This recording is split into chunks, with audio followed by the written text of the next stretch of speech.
Alright, welcome everybody. I've made a series of screenshot videos to go over some things that I seem to get emails quite often about, and managers will ask me, and we'll kind of work one-on-one with people on how to approach some of the complicated process and order sets that we have. The first one is going to be the alcohol withdrawal order set. I'll spend most of my time talking about the medication component and how we transition from one regimen to another, and maybe discontinuing the medication so it doesn't clutter up the MAR. I do have some good news about alcohol withdrawal. We are revamping that order set to make it easier to work in Epic, but it's going to take some months, of course. So stay tuned for that. But the next topic I wanted to talk about was insulin infusion. We're going to review the insulin infusion documentation on the MAR, just so you can see where to document the multiplier, and that you have to do each component of the insulin order set, or the whatever it shows on the MAR there. You have to do all three steps, and I'll show you that when we get there.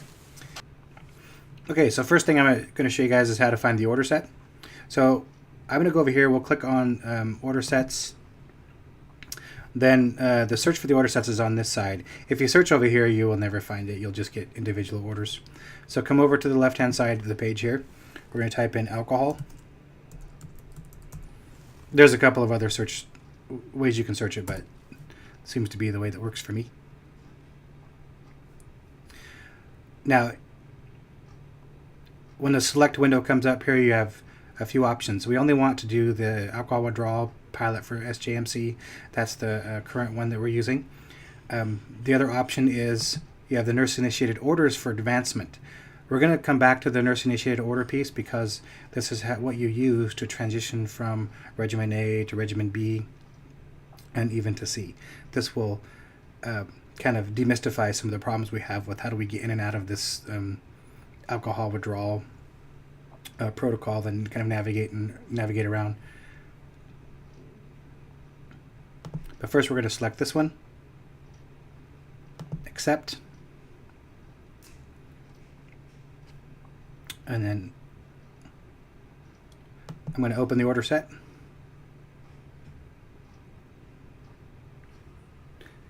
All right, now that we have the alcohol withdrawal order set open, I want to show you a couple of tips.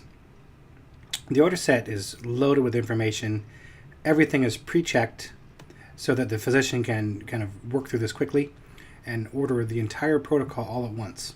The problem with doing the entire protocol is that it has every single check for every regimen lumped together. For example, if I go to the nursing assessment component here, you can see that it has all of the nursing communication orders for nursing assessment, that it's a routine until discontinued. You have the next one, it says routine until discontinued. It gets confusing once you sign off on the order. They are different, these all have different meaning, but in the actual orders, activity orders page, unfortunately the nursing assessment title is not listed.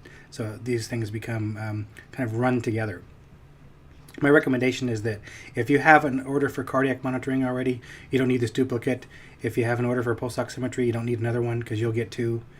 But as you scroll down through the rest of the nursing interventions, if you pick, let's say that we're going to be on regimen B, I would come back to the order set, discontinue the orders, reorder everything, but remove the regimen A and remove the regimen C, and just select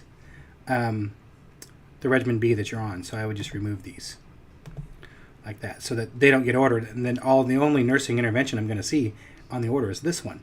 So people that have trouble trying to figure out where you're at in this protocol, this will help. There is a quicker way. If you go back to the top of the page, there's this button up here that says clear all orders. What that does is just remove all of the check marks. So now if I scroll down there, I can just pick what I needed from this order set.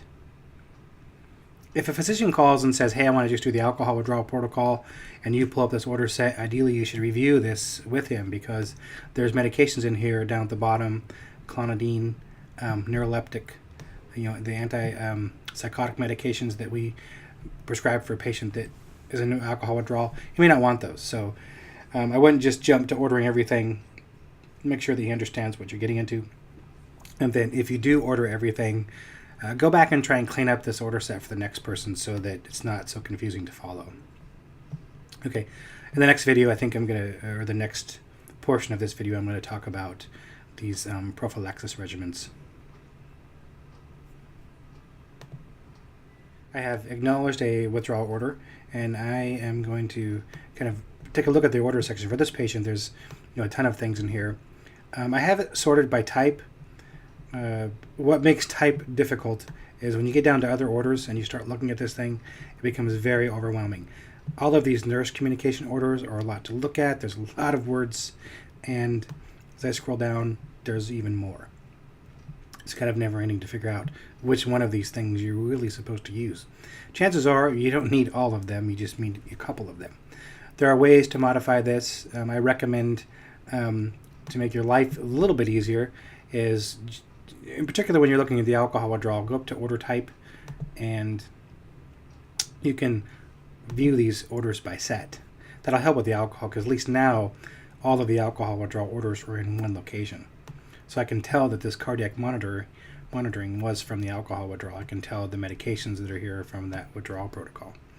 And then all the nursing communication components.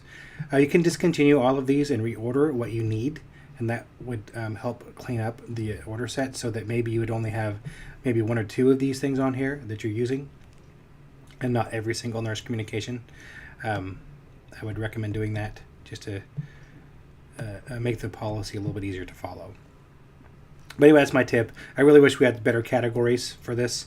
I know that when you get down to the nurse communication, it says routine, whatever that means. So there's not a header associated with these things, and that's been something we've been working on for a while.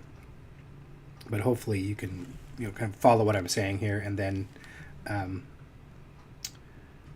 utilize the portion that you need. But through the rest of this kind of presentation, I'm going to add some other tips that may help you with navigating through the withdrawal protocol. So we'll move on to the next portion.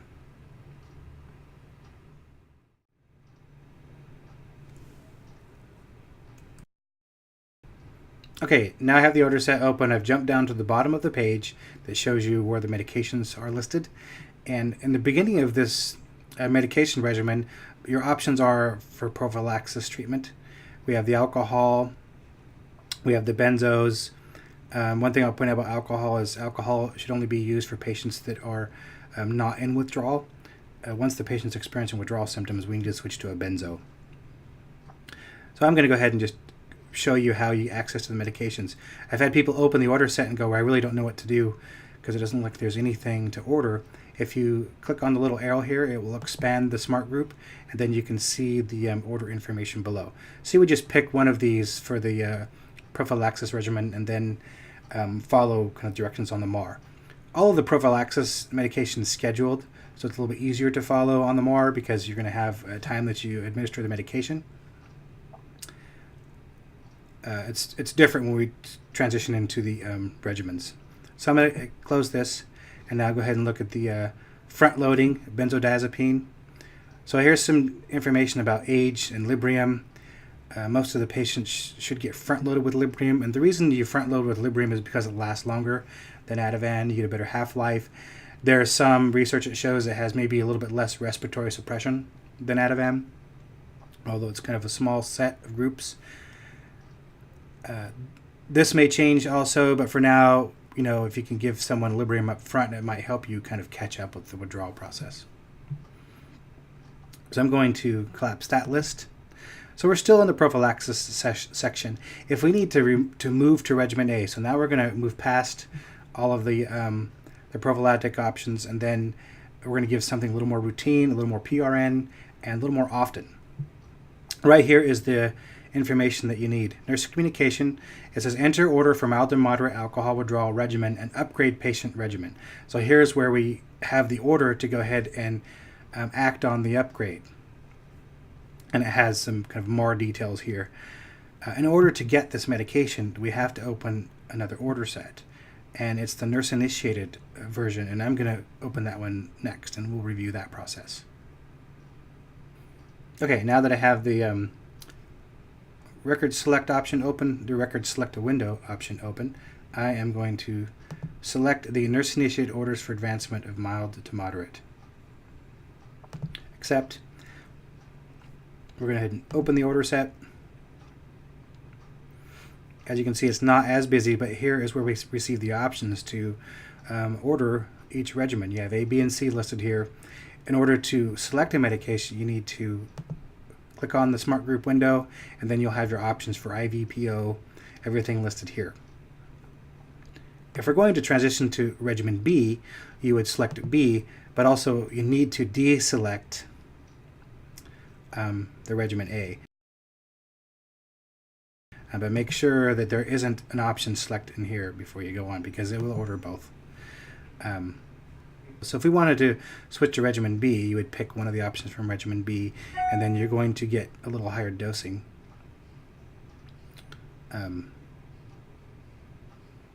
Every time you give Ativan.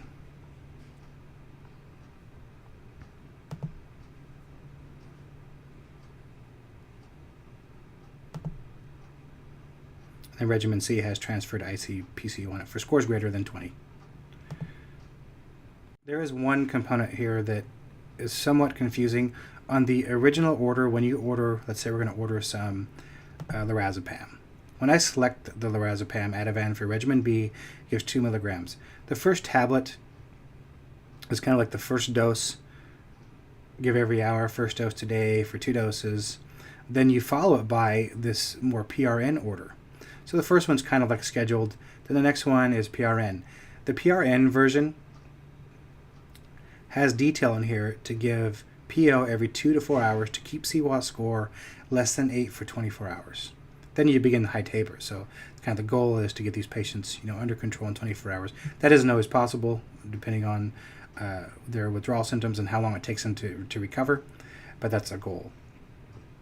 What is challenging is that people seem to not follow the give every 2 hours to keep CWAS score less than 8. They will often give maybe 1 dose. If the patient's not experiencing a ton of withdrawal symptoms, they will kind of skip it for several hours, and then you chase the withdrawal.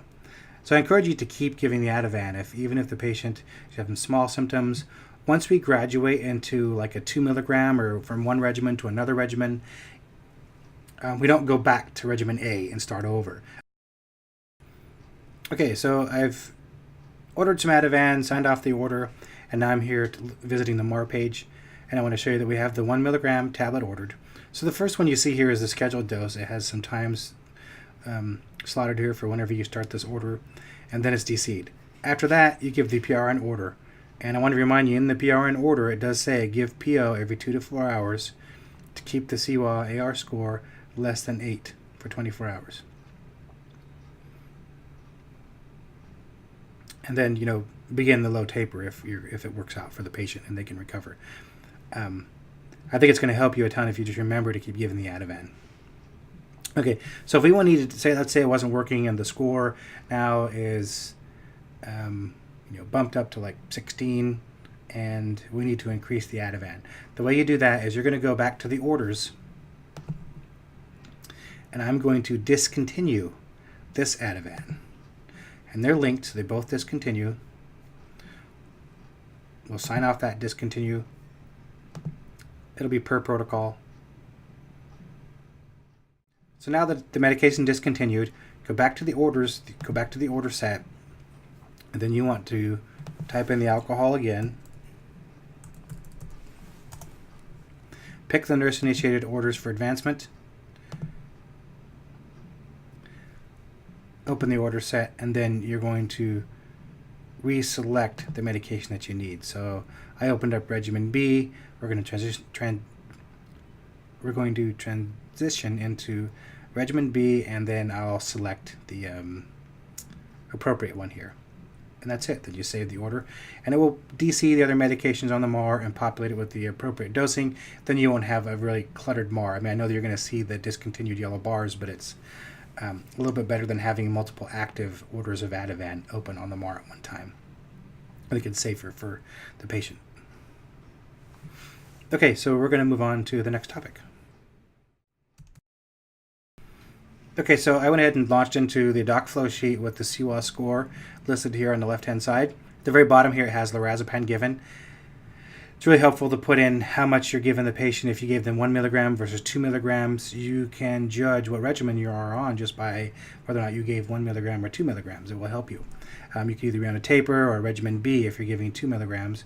If you're giving 1 milligram, you would be on regimen A. It's also helpful to go ahead and write a comment. Write in that gave 2 milligrams or on regimen B, so that the next nurse can figure out what regimen you're on and how to navigate the withdrawal process. It might even be nice to put in, when you started the protocol, like say, protocol started, 24 hours ago, so that they know where they're at, rather than have to scroll back a whole day's worth of data to find out when this process started. Anyway, use the comment section. I think it will help everybody.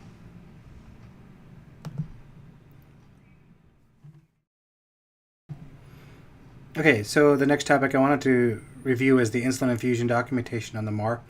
So I went ahead and pulled up an insulin order, and I'm viewing the MAR right now to kind of walk through the steps to document correctly for the insulin infusion. The very first one here is kind of just the start of the drip. It's going to change as you move through the insulin infusion.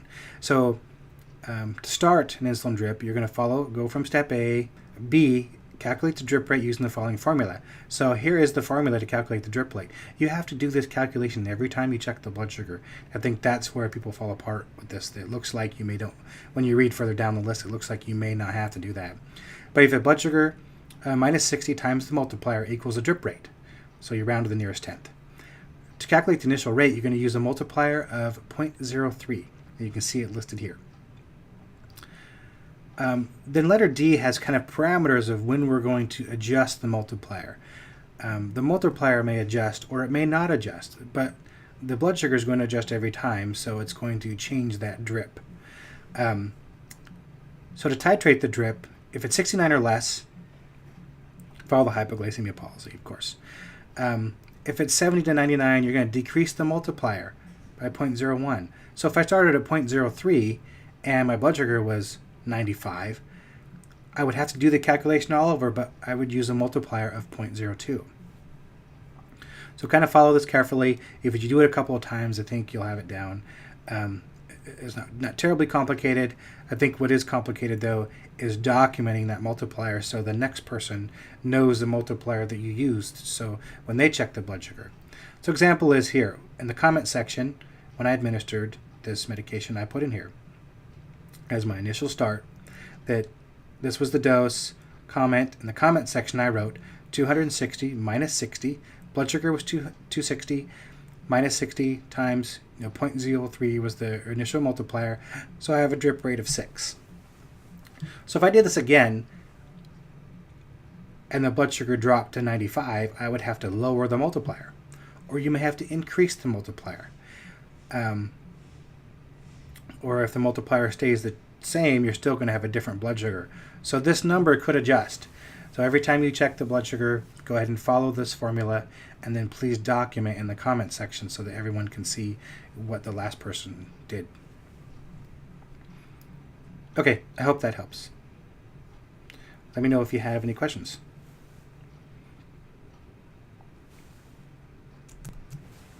Okay, so that concludes the video demos.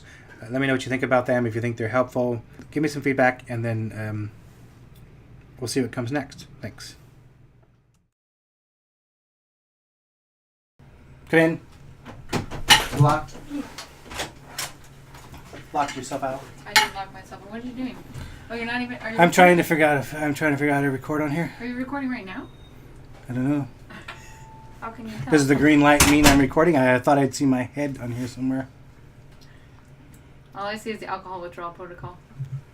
Maybe that's the problem. Seems to be the problem most of the time. The alcohol withdrawal protocol? Yeah. Well, you're going to teach everyone to use it perfectly. No problems. It won't be confusing at all. Sure, that's what I'm trying to do right now. But I believe in you. First. I think the green light means it is recording. Okay. I wish I could see my face to see. Maybe I'll stop it and see what it looks like.